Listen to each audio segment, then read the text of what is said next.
नमो अरिहंताणं नमो सिद्धाणं नमो आर्याणं नमो वज्रायाणं नमो लोये सव्यसाहूणं। बोलो शासन नायक भगवान महावीर स्वामी की, मूल नायक देवादिदेव 1008 श्री चंद्रप्रिय भगवान की, परम पूज्य आचार्य गुरुवर श्री विद्यासागर जी महाराज की, अहिंसा परमो धर्म की, पूज्य मुनि श्री अजित सागर जी महाराज जी की जय, समस्त मुनि संघ की जय।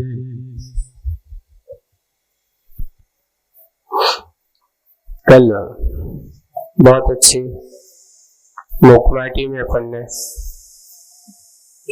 कितने प्रकार के मुक्ता होते हैं, मनमोती होते हैं, उनका वर्णन अपन ने पढ़ा था। साथ साथ भी उस मुक्ता रूप परिणति में अगर मूल कारण कोई था तो वो था जल। जल की एक बूंद कौन कौन से किस किस रूप में मुक्ता का रूप परिणम लेती है, लेकिन निमित्त कारण जल तो था, जल में उपादान शक्ति थी, लेकिन उसमें भूमिका धरती की भी बहुत बड़ी रही। विशेष बात ये थी कि बिना धरती के सहयोग से, या ये कहो कि बिना भूमि के सहयोग से, माटी के सहयोग से उसके अंदर मुक्ता की परिणति होने वाली नहीं थी। और विषय चला था कि आगे दुर्बुद्धि है, आतताई है, और ऐसे परमार्थमय दृष्टि के बिना अर्थमय दृष्टि जहाँ होती है वहां पर हमेशा बुद्धि में दुरुपयोगता दिखाई देती है, आतताईपना दिखाई देता है, और उस बुद्धि का वर्णन किया गया था। अब आज का विषय पेज नंबर 198 से, मुखमाटी में नया आगे प्रसंग है। बादलों के साथ पानी और सूर्य का संवाद और मुक्ताओं का संवाद करने के बाद अब आगे आता है 3-4 दिन हो गए। कितने दिन हो गए? घड़ा बनकर के 3-4 दिन हो गए। घड़ा बन गया है, आंगन में रखा हुआ है, और बनकर के 1-2 दिन नहीं 3-4 दिन हो गए। किसी कारणवश विवश होकर जाना पड़ा बाहर कुंभकार को। विवश होकर जाना पड़ा बाहर कुंभकार को, पर प्रवास पर तन ही गया उसका मन यहीं पर। कहां पर? उन घरों की ओर है, और मन यहीं पर बार बार लौट आता है आवास पर। आवास की ओर ही है कि भाई घड़े बाहर रखे हुए हैं, सूख रहे हैं, बार बार उनकी ही ओर उसकी दृष्टि है, बार बार मन उसका वही सोच रहा है। देखिए, तन को अनंग कहा, अंग कहा, तन को अंग कहा, मन को अंगहीन अंतरंग,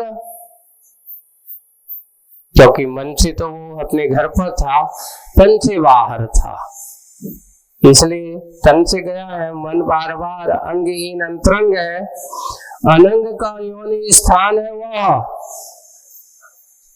सब संगों का उत्पादक है, सारे के सारे संगों का उत्पादक है। कौन? मन। मन की विचित्रता का वर्णन चल रहा है कि मन है क्या। देखो, आपके शरीर में 5 इंद्रियों के अंगों को अपन देखते हैं तो निश्चित है, इंद्रियों के रसना के लिए मुख का स्थान निश्चित कर दिया गया, ग्रहण के लिए घ्राण इंद्री, नाक का स्थान निश्चित कर दिया गया।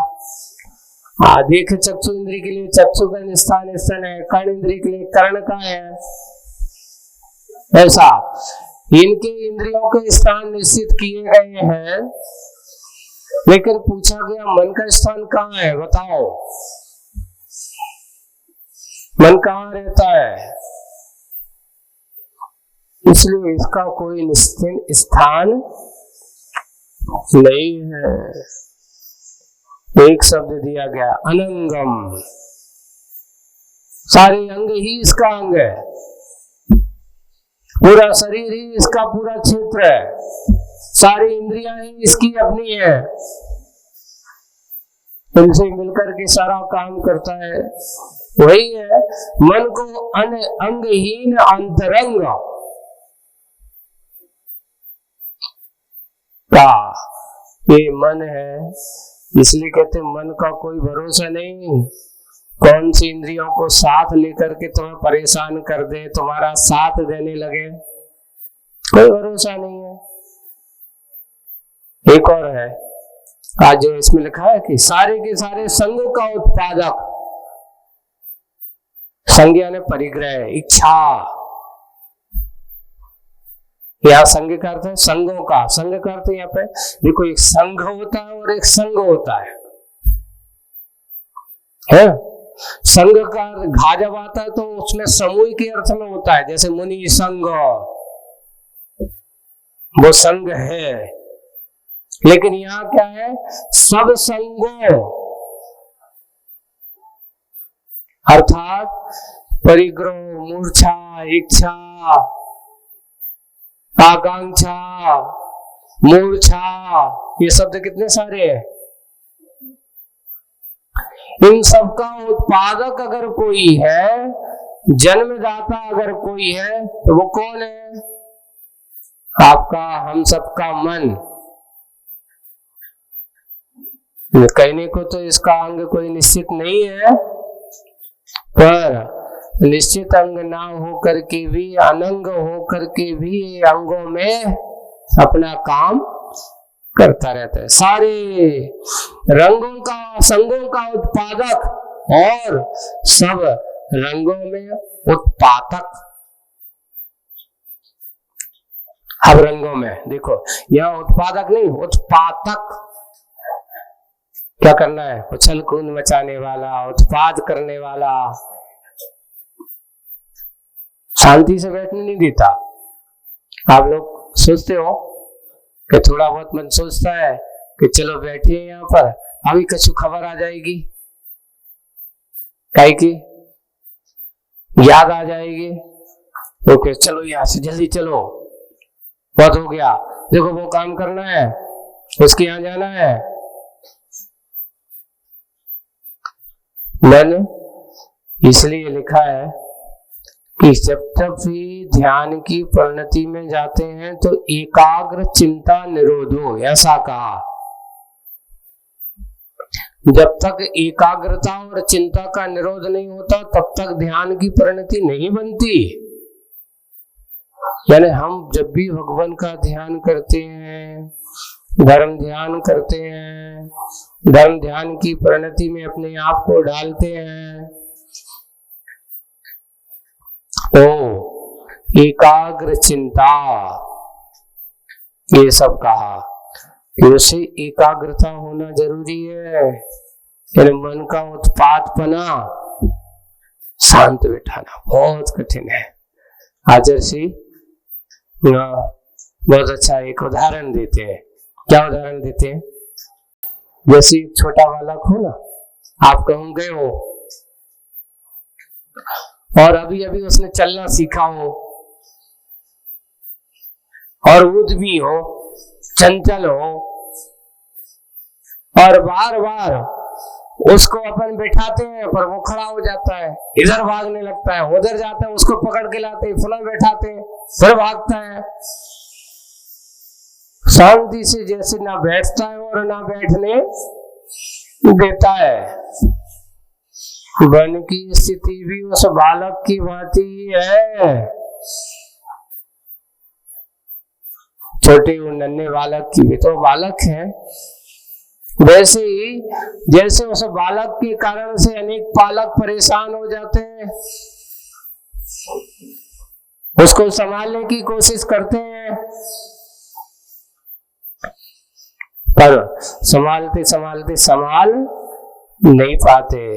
वैसे मन भी बिल्कुल सब संगों का उत्पादक है, मूर्छा, इच्छा, परिग्रह का अगर जन्म जाता अगर कोई है तो वो तुम्हारा अपना मन है।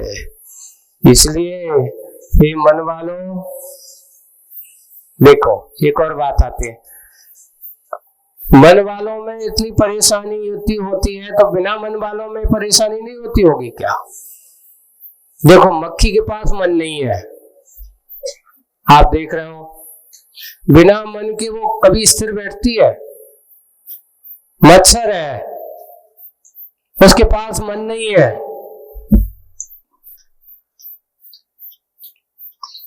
खटमल है, उसके पास मन नहीं है, लेकिन आपको जितना दिमाग नहीं चलता होगा उससे कई दिमाग उनका उपयोग ज्यादा चलता है। कई पूछते महाराज जी ये समझ में नहीं आता, ये मच्छर को अपन इतनी व्यवस्था करो, आ कहां से जाता है, कहां से घुस जाते, इतनी बंदेज करो, जाली लगाओ, मच्छरदानी लगाओ, लेकिन वो कहीं ना कहीं से वो भी अपना आहार संज्ञा इतनी प्रबल होती है उसकी कि कितने भी बंधन में डाल दो पर उन बंधनों को पार करके वह कहां पहुंच जाता है, अपने आप को आहार संज्ञा में प्रवर्तित कर ही लेता है। बिना मन वाले जब इतनी इंद्रियों की विषयों में इतने विषयासक्त हो जाते हैं तो मन वाला कितना होगा सोचो। 4 इंद्रिय से इतना चंचल है, 3 इंद्रिय से वो चींटी इतनी चंचल है, स्थिर नहीं बैठती। हाँ, 2 इंद्रिय वाला वो जीव देखो, चावल वो इल्ली वाला, चलने वाला, नाली के कीड़े आदि, तुमने गौर करना, शांति से नहीं, एक एक इंद्रियां उनमें इतनी प्रवृत्तियां हो करके भी वे शांति से नहीं बैठते, तो 5 इंद्रिय वाला कैसे स्थिर बैठ पाएगा? मन वाला वो तो जानता भी है कि जी अच्छा क्या है बुरा क्या है, उनको तो अच्छे बुरे का पता नहीं चलता। ये वही बात, सब रंगों का उत्पादक है ये मन, बहुत चंचल है। आगे, तन का निरंतर सरल है, गौर करना, मुखवाटी में लिख रहा है आचार्य भगवान, तन का नियंत्रण सरल है और मन का नियंत्रण असंभव तो नहीं, असंभव तो नहीं, तथापि वह एक उलझन अवश्य है। क्या है? उलझन अवश्य। कैसे? बोले कि देखो एक बहुत अच्छा उदाहरण देते हैं, किसी रस्सी में गांठ बांधना आसान है कि गांठ खोलना आसान है? बताओ, है ना? उससे कहोगे गांठ बांधो, बांधते जाओ, एक ऊपर एक, एक ऊपर एक, कितनी गांठ बांध सकते हो? प्रतियोगिता रखी जाए, है ना, एक रस्सी दे दी जाए, कौन कितनी 1 मिनट में गांठ बांधता है? छोटी मोटी नहीं, अच्छी कस के बांधना। 10-50 तो बांध ही लेगा। अब प्रतियोगिता में अब 1 मिनट में कौन कितनी गांठें खोलता है?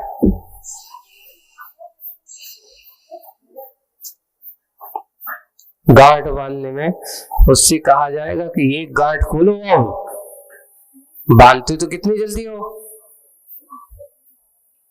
मन वही है, ही ध्यान रखना। मन के लिए, मन वाले को गांठ बांधना बहुत आसान हो जाती है, लेकिन जब उस मन की गांठ को खोलने की बात आती है पसीना आ जाता है। अपन ने आगे पढ़ा था मुखमटी में, कि रस्सी में जब गांठ पड़ी तो उसके नाखून लहूलुहान हो गए, यहां तक कि दांतों को भी उसने हिला दिया। हाथ पैर अब काम नहीं कर रहे तो उसने फिर दांतों से सहायता ली। दांतों से भी जब काम नहीं हुआ तो फिर रसना ने उसको गीला ढीला करके फिर बाद में रस्सी की गांठ खुलती है। बंधुओं, वही बात है कि मन का नियंत्रण असंभव तो नहीं, गांठ बांध करके खोलना असंभव तो नहीं, पर कितना प्रयास करना पड़ता है। वैसे ही आप लोगों को यही कहना चाह रहा हूं, किसी को गाली दे करके कसाई करना बहुत आसान है, लेकिन क्षमा करना, क्षमा मांगना बहुत कठिन काम है। किसी को क्षमा कर देना ये बिल्ले ही जिनकी मरण की परिणति में कसाय भाव नहीं है, जिनके मन में कसाय भाव का अभाव हो जाए, मन एकदम शांत होता है, मन में किसी प्रकार की अशांति वेद स्वभाव नहीं है, वे व्यक्ति ही क्षमा का भाव धारण कर पाते हैं। वही है, मन का नियंत्रण असंभव तो नहीं, तथापि वह एक उलझन अवश्य है। कटुपान गरल है वह। कटुपान यानी एक मीठा पान पीना। वो खुद से कहा कि ये अच्छा शरबत है, मीठा शरबत है, ये पियो। और जब बुखार चढ़ा तो तुमसे कहा है कि अच्छा नीम और चिरायती को काढ़ो है। अरे दोनों तो पान तो दोनों है। एक करेले का रस है, डायबिटीज वालों से कहते भैया जो पीने हैं तुम्हें, कहते हाओ पीने हैं। नहीं, अच्छा मीठा का होता तो अच्छा रहता, लेकिन कड़वा पीना बहुत कठिन है। बोले मन को बिल्कुल वही कहा, इसकी प्रवृत्ति, इसकी विषयों में प्रवृत्ति होना कटु सत्व। देखो क्या लिख रहे हैं, कटु पान गरल, मीठा नहीं, गरल जो होता है विष होता, कड़वा होता है, जो कंठ में जाते ही साथ आदमी को तिल मिला जाए।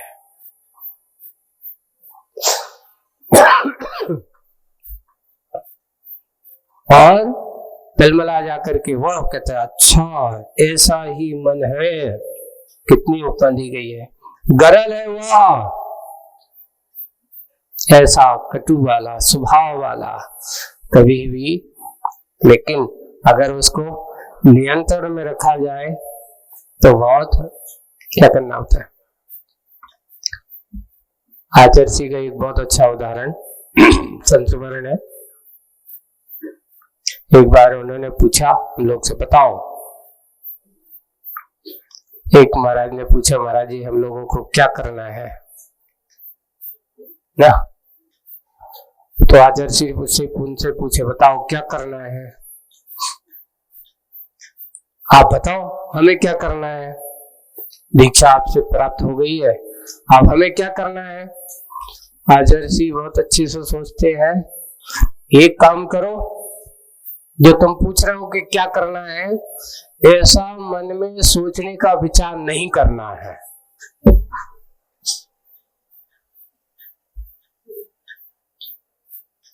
ऐसा मन में विचार, ऐसा सोचने का विचार मन में क्या करना है नहीं। देखो ज्ञानी जो होता है कभी करने का संकल्प नहीं करता, मैं करूंगा, मैं ये करूंगा, मैं ये करूंगा, नहीं।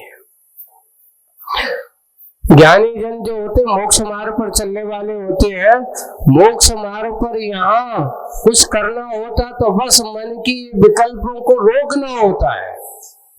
मन के द्वारा ये जो प्रवृत्ति होती है कि मुझे ये करना है, मुझे ये करना है, मुझे ये करना है, मुझे ये करना है, यहाँ तो शांति से बैठ करके अपना ध्यान करना है और कुछ भी नहीं करना है। पूरे आचार्य जी उस समय कहते हैं मोक्ष मार्ग में जैती फावड़ा चलाना होता, पटक तक होता, कुछ भी करना नहीं होता। मोक्ष मार्ग में क्या करना होता है? शांति से अपने आप को, मन को नियंत्रण करके और मन को संयमित करके बिठाना होता है। यही मोक्ष मार्ग है। यही मोक्ष मार्ग पर चलने वाले मोक्षमार्गियों का संकल्प होना चाहिए। बस करने के भाव का त्याग करने का नाम ही नहीं करना है। सबसे बड़ा कुछ नहीं, जो होता है सहज में होता है, देखते जाओ। आगे अगले पल क्या होगा? आप आकर के पूछो महाराज जी कल का आशीर्वाद दे दो, कल ऐसा होना है। वो कोई बात नहीं, कल आने दो। अभी अपन आज से क्या बताएं? अगले पल का भरोसा नहीं है, कल की अपन चिंता करेंगे। लेकिन फिर भी महाराज हम लोग तो संसारी जीव हैं, कल के भरोसे ही जीते हैं। कल के भरोसे जीते हैं, कल के बारे में सोचते हैं, कल की चिंता करते हैं और उस कल की चिंता में न जाने कितना क्या क्या जोड़ते हैं। उस जोड़ने में तो हमारी जिंदगी कट जाती है, आशा में जीते जीते। लेकिन जिनके अंदर आशाएं नहीं होती, कोई इच्छा नहीं होती, होगा जो भी होगा चलना दो। कल किसने देखा, कल किसके बारे में सोचना और कल कौन क्या करेगा इसके बारे में सोचने की जरूरत नहीं है। अपने आप को नियंत्रण करो, इसलिए मन ज्यादा चलाओ मत। एक और है, एक बार आचार्य जी ने बहुत अच्छा उदाहरण एक संत मनु सुनाया कि आचार्य ज्ञान सागर जी महाराज जो थे बड़े समतावादी। कभी कभार जब हम लोग स्वाध्याय करते थे, है ना, और नया नया दिमाग, नई नई जिज्ञासाएं, और साथ साथ में राजस्थान में बहुत सारे श्रावक थे, वे भी स्वाध्याय की कक्षा में बैठ जाते थे। और उस समय ऐसे जी मूलचंद जी लोहाड़िया जी भी उस समय अच्छे जवान थे, युवा अवस्था, और भी बहुत सारे ऐसे अच्छे स्वाध्यायी, वो सब बैठ जाए, तर्क वितर्क जब चालू हो जाए, है ना, कुछ बातें ऐसी होती हैं कि कभी कभार जो एक आचार्य के मत से ये लिखा है, एक आचार्य ने ऐसा लिखा है, मतांतरों कहने का कथन अपना अलग अलग होता था। जब ये सब लोग ऐसा करें तो आचार्य जी कहते हैं कि ज्ञान सागर उस समय तुम्हें नया नया आया था, तो ये लोग बहुत जिज्ञासा करें। तो ज्ञान सागर जी महाराज कहते भैया आगम को जानने की इच्छा से तो पढ़ना चाहिए, लेकिन शंका और संशय की दृष्टि से नहीं पढ़ना चाहिए। और जब उन्होंने कहा ये ऐसा महाराज जी, इसको ऐसा अर्थ होगा, ऐसा ये होगा, ऐसा ये क्यों लिखा है, तो ज्ञान सागर जी महाराज बड़े अच्छे से कहते भैया अभी अपन केवल ज्ञानी नहीं है, अभी अपन उन आचार्यों की उन बात की गहराई में जाने की अभी हमारे ज्ञान में उतनी क्षमता नहीं है। इसलिए भगवंतों की और आचार्यों की वाणी अगर हमारे ज्ञान से समझ में नहीं आ रही है तो श्रद्धान को क्या करना चाहिए? नहीं महाराज ऐसा है, आप तो बड़े ज्ञानी हो, आपको ऐसा जानना चाहिए, आप तो बताओ ये होगा। तो आचार्य श्री ज्ञान सागर जी महाराज बड़ा अच्छा उत्तर देते हैं, बोले कि जो भगवान की आज्ञा है, जो भगवान की वाणी है, बिना कान फड़फड़ाए, एक शब्द देते थे, बोले बिना कान फड़फड़ाए श्रद्धान के साथ सुन लेना चाहिए, तर्क वितर्क नहीं करना चाहिए। ये ज्ञानियों की परिभाषा हुआ करती थी। अब बात ये कहो कि आपकी समझ में नहीं है, सही नहीं है, गलत है, तो भी इस प्रकार का ब्लेम नहीं लगाना।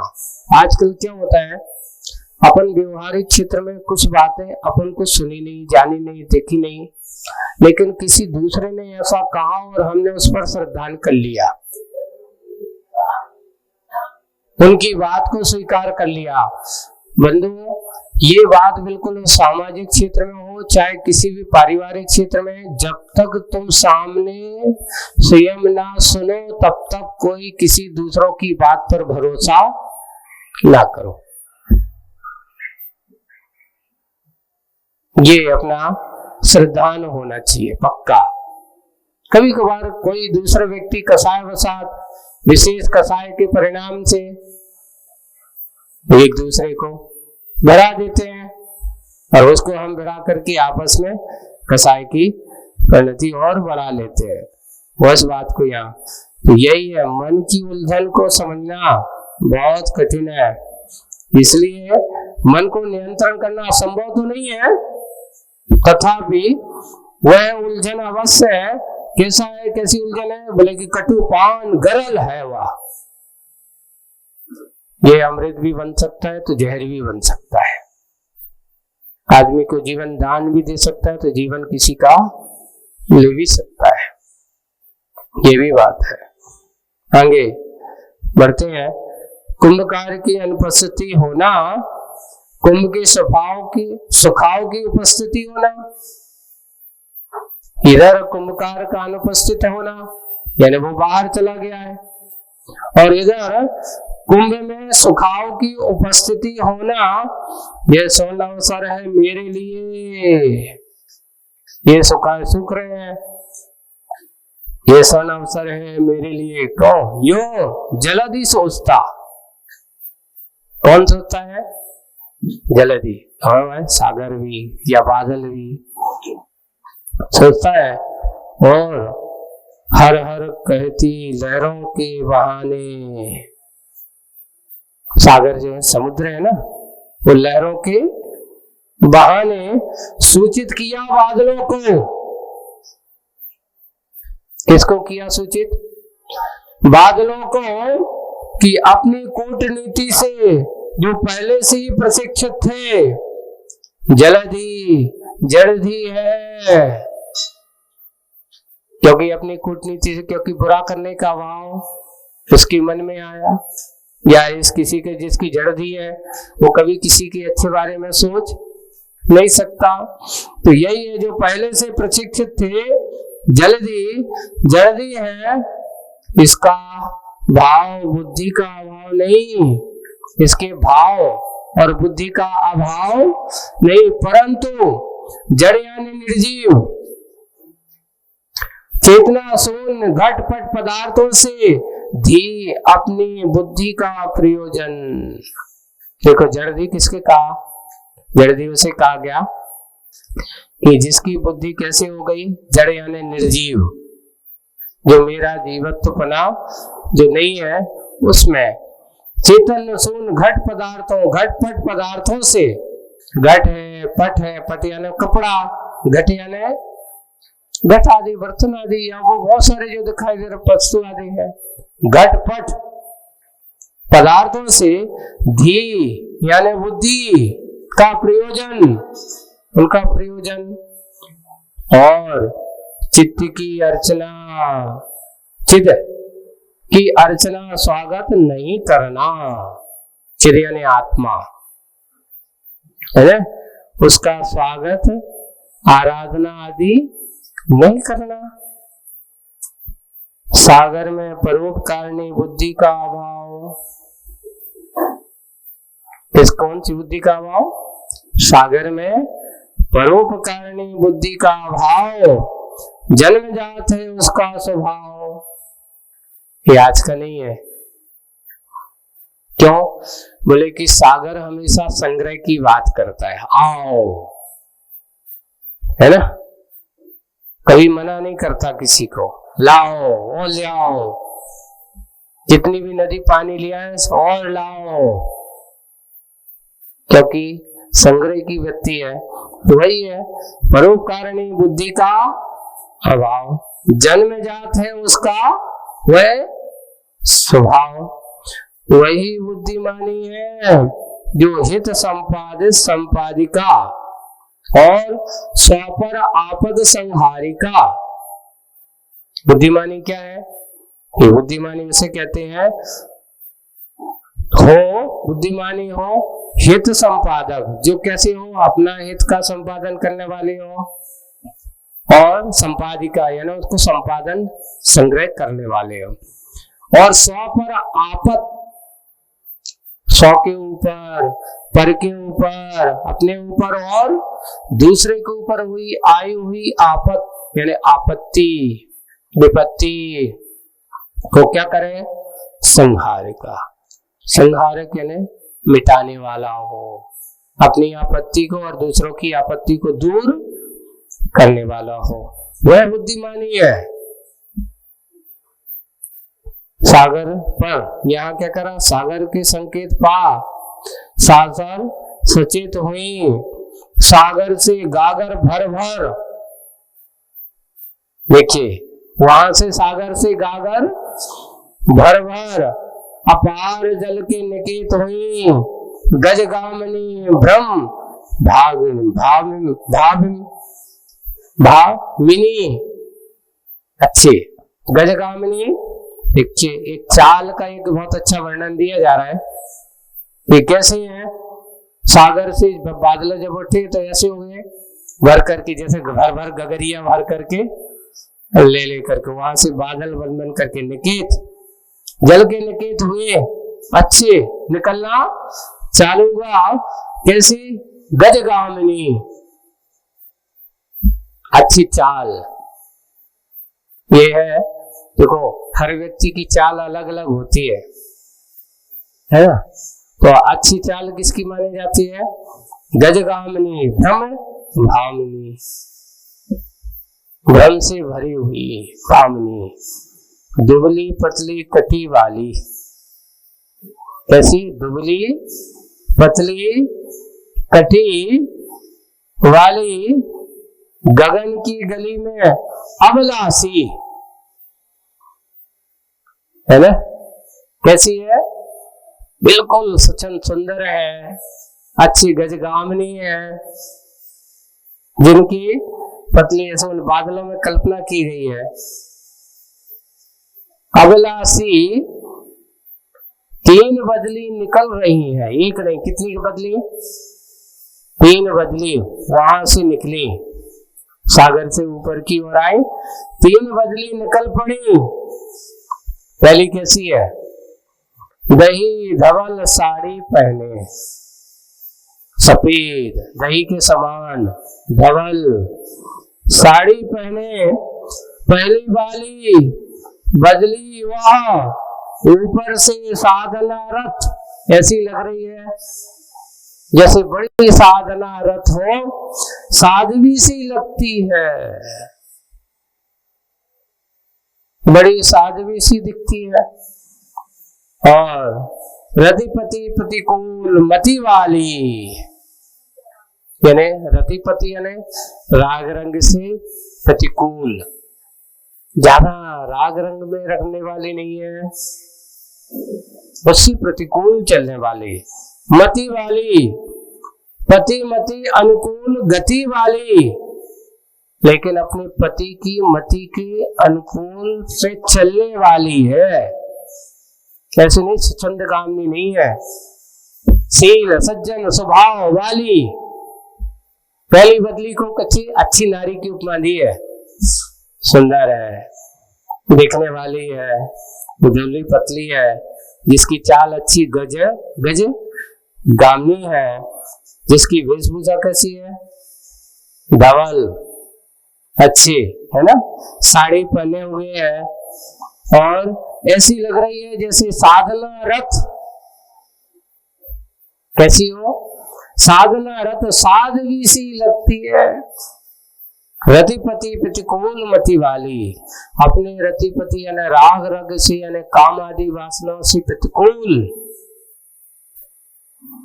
उसे दूर रह के बिल्कुल पतिमति, जैसे अपने स्वामी की आज्ञा,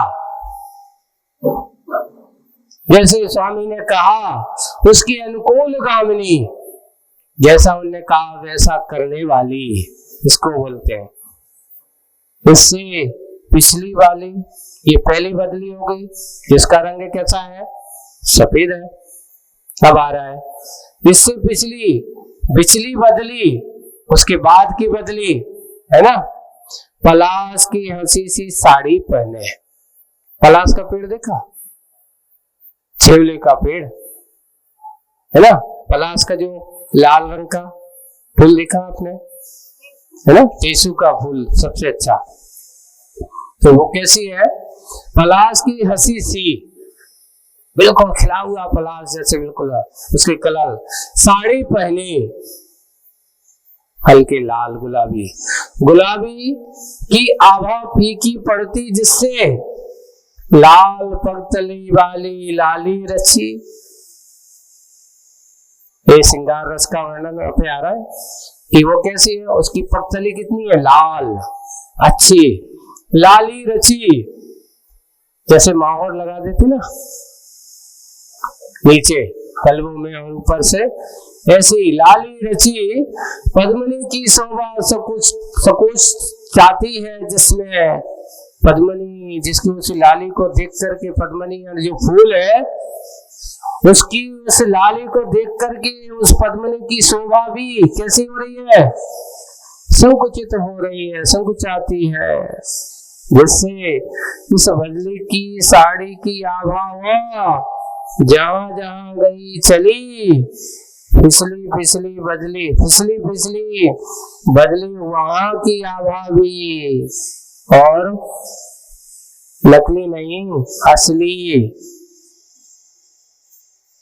स्वर्ण वर्ण की साड़ी पहने हैं सबसे पिछली बदली। 3 बदली है, तो बिचली का अर्थ है, बीच की बदली कैसी है, गुलाबी साड़ी वाली, गुलाबी गुलाबी रंग वाली। अब पिछली वाली, तीसरी वाली कैसी है, बोले कि सबसे पिछली वाली बदली जो है वो स्वर्ण वर्ण सी साड़ी पहने, छोटी मोटी नहीं है, पीली साली वाली है। पहली कितनी है, सफेद, दूसरी की गुलाबी, तीसरी की कैसी है, स्वर्ण वर्ण वाली। इनका प्रयास चलता है सर्वप्रथम, इनका प्रयास क्या चलता है, सर्वप्रथम प्रभाकर की प्रभा को प्रभावित करने का। जब बादल आते हैं, सूर्य को क्या करते हैं, ढकने का प्रयास करते हैं। इनका प्रयास चलता है सर्वप्रथम प्रभाकर की प्रभा को प्रभावित करने का। प्रभाकर को बीच में लेकर परिक्रमा करने लगे, बीच में लेकर के प्रभाकर की परिक्रमा करने लगे। कुछ ही पल में प्रभाव की प्रभावित हुई, परंतु प्रभाकर वह परिक्रमा, वह प्रभावित पराभूत नहीं हुआ। उनके कार्यक्रम में कुछ भी कमी नहीं आई। तुम कहो कि सूर्य अपनी प्रभा को रोक दे तुम्हारे कारण से, देखो बादल सामने आ जाते हैं तो तुम ये समझते हो कि प्रभाकर की प्रभा कम हो गई, बिल्कुल नहीं, वो तो अभी प्रकृति में रहती है। बस इतना ही है कि तुम सामने आ गए हो, तुम रोक रहे हो, लेकिन तुम कहो कि जब हम प्रभाकर का अस्तित्व हो तो पूरी धरती में अंधेरा छा जाए, 3 काल में संभव नहीं है। कितने भी बादलियां बदलियां काली क्यों ना हो जाए, कितने भी मतवाली क्यों ना हो जाए, पर उसकी प्रभाव को कभी कम करने वाली नहीं हो सकती। वैसे ही संसार में एक बार लिखा है कि कितने भी अज्ञानी जीव खड़े क्यों ना हो जाए, लेकिन एक ज्ञानी के स्वभाव को, केवल ज्ञानी के स्वभाव को कोई भी हजारों अज्ञानी उसके केवल ज्ञान के प्रभाव को कम नहीं कर सकते। लिखा है कि देखो 1000 अज्ञानी मिल जाए तो 1000 अज्ञानी एक ज्ञानी को अज्ञानी नहीं बना सकते, नहीं बना सकते अगर सच्चा ज्ञानी है तो। लेकिन एक ज्ञानी 1000 अज्ञानियों को क्या बना सकता है, ज्ञानी बना सकता है। 1000 अज्ञानी मिल जाए तो एक ज्ञानी को अज्ञानी नहीं बना सकते, लेकिन एक ज्ञानी अकेला है और हजारों अज्ञानी हो उसकी प्रभाव में आ जाए तो वे नियम से ज्ञानी बन जाते हैं। धरती पर देखो चारों तरफ सूर्य छाया, वो अंधेरा छाया होता है, लेकिन एक सूर्य काफी होता है धरती के अंधेरे को दूर करने के लिए। वही कल्पना है। हजारों बदलियां मिल जाए, उन बदलियों ने जाकर के उसकी प्रभाव को कम करना चाहा, जाकर के उसके ऊपर छाने का प्रयास किया, पर बदलियां ही रहेंगी, सूर्य की प्रभाव को बदलने का काम नहीं कर सकती। ऐसे ही कभी कभार कुछ व्यक्ति अपने स्वार्थ के कारण से, अपने स्वार्थ की पूर्ति के लिए कभी कभार बड़े बड़े महान आत्माओं के ऊपर भी दोषारोपण आदि कर लेते हैं।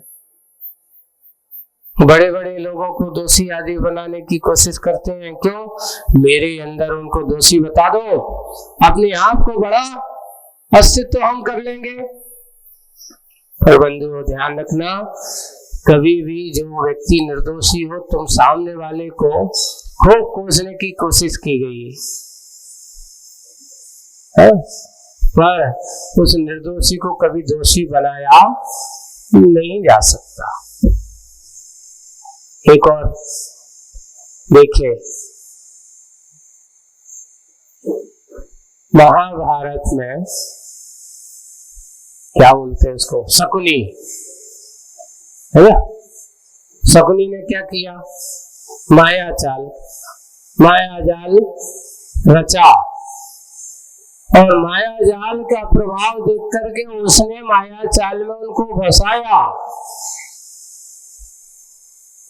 असत्य को सत्य के रूप में साबित किया। तात्कालिक उस माया जाल में असत्य फंसा, असत्य के जाल में वो फंसे, पर सब कुछ होने के बाद विजय किसकी हुई? माया जाल असत्य का जाल फिरा, पर विजय किसकी हुई? सत्य की हुई, पांडवों की हुई, क्योंकि उनका पक्ष सत्य का पक्ष था, असत्य का पक्ष नहीं था। वो सत्य के पक्ष में रहते हैं, वे ऐसे होते बदलियों के समान मंडराते रहते हैं। बदलियां वही कि उन्होंने सोचा कि सूर्य की प्रभाव को कम करें, दबाने का प्रयास करें, क्योंकि उनका ध्येय है आंगन में घड़े सूख रहे हैं, सागर से संकेत पाकर के बदलियां आई हैं और कुंभकार के प्रसाद को कुछ क्या करना चाह रहे हैं? मिटाने का ध्येय लग रहा है। ऐसे ही वही परिक्रमा करते प्रभाकर के बीच में लेकर के परिक्रमा कर लगाने लगी।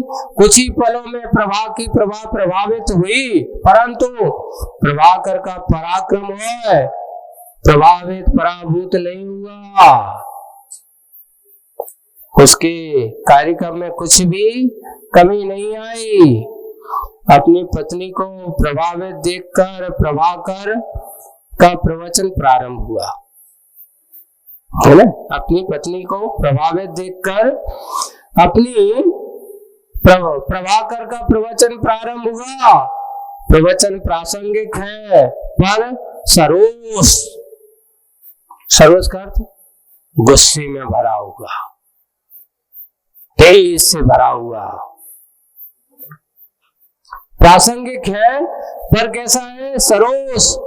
अतीत के असीम काल प्रवाह में स्त्री समाज द्वारा, बहुत अच्छा प्रसंग आ रहा है नारियों के लिए, स्त्री समाज के लिए, और समाज के द्वारा पृथ्वी पर फैला हुआ है।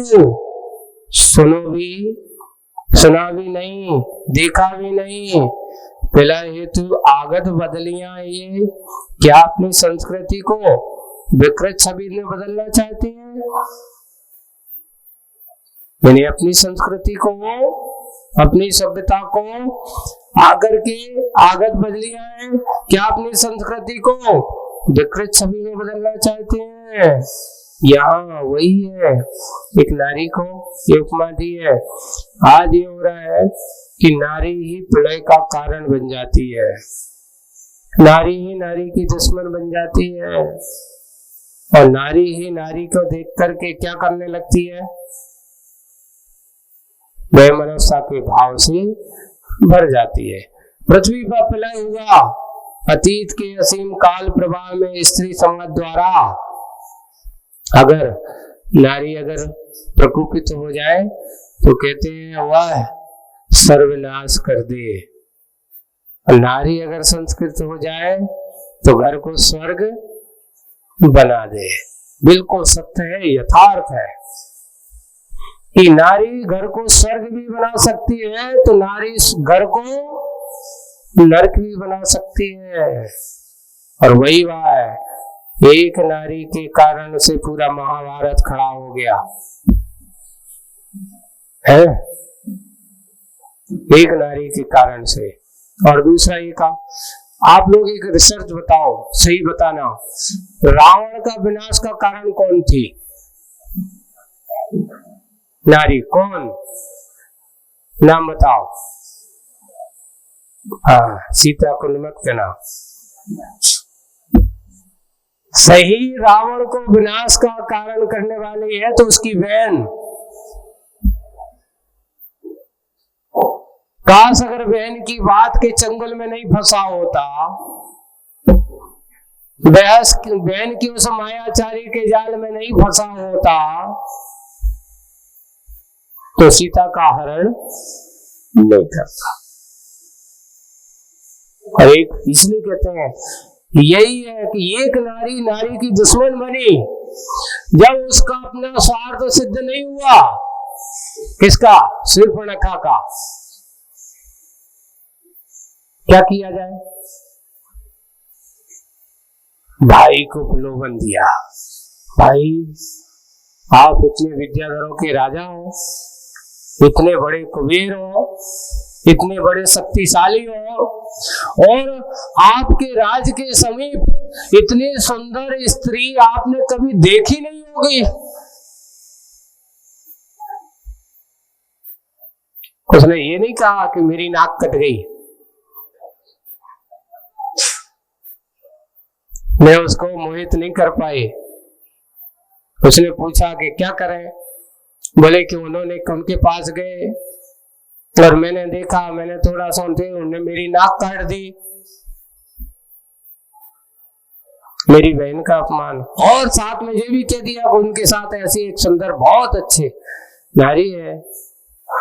तो रावण कहता, अच्छा इसने मेरी बहन की नाक काटी है, तो भोई जाकर के अब सीता हरण की क्या करना चाहता है, और वह सीता का हरण उसके लिए विनाश का, पतन का, नरक का कारण बन गया।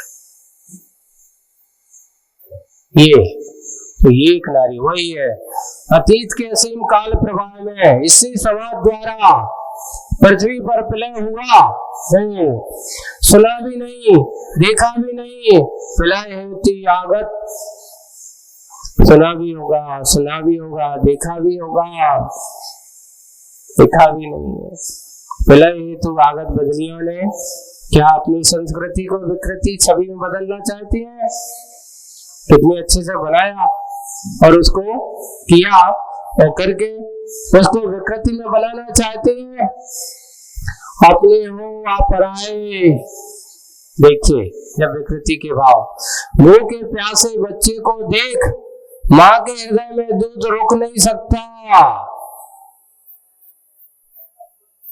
वह नियम से अपने बच्चे को दूध पिलाती रुक नहीं सकता, बाहर आता ही है उमड़ कर। इस अवसर की प्रतीक्षा रहती है उस दूध को।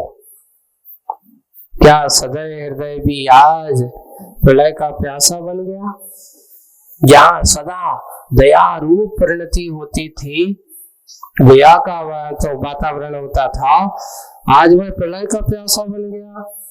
क्या तन संरक्षण हेतु धर भी बेचा जा रहा है, यानी अपने संरक्षण के लिए धर्म को बेचा जा रहा है, कौशल लगाए जा रहे हैं, ये है ना। क्या धन संवर्धन हेतु शर्म ही बेची जा रही है,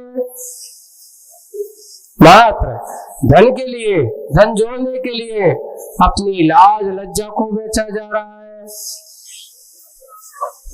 स्त्री जाति की कई विशेषताएं हैं, क्योंकि ये बदलियां जो है ना स्त्री जाति का प्रतीक बनाए हैं, इसलिए यहाँ संबोधन चल रहा है स्त्री जाति को। स्त्री जाति की कई विशेषताएं हैं जो आदर्श के रूप में है पुरुष के सम्मुख।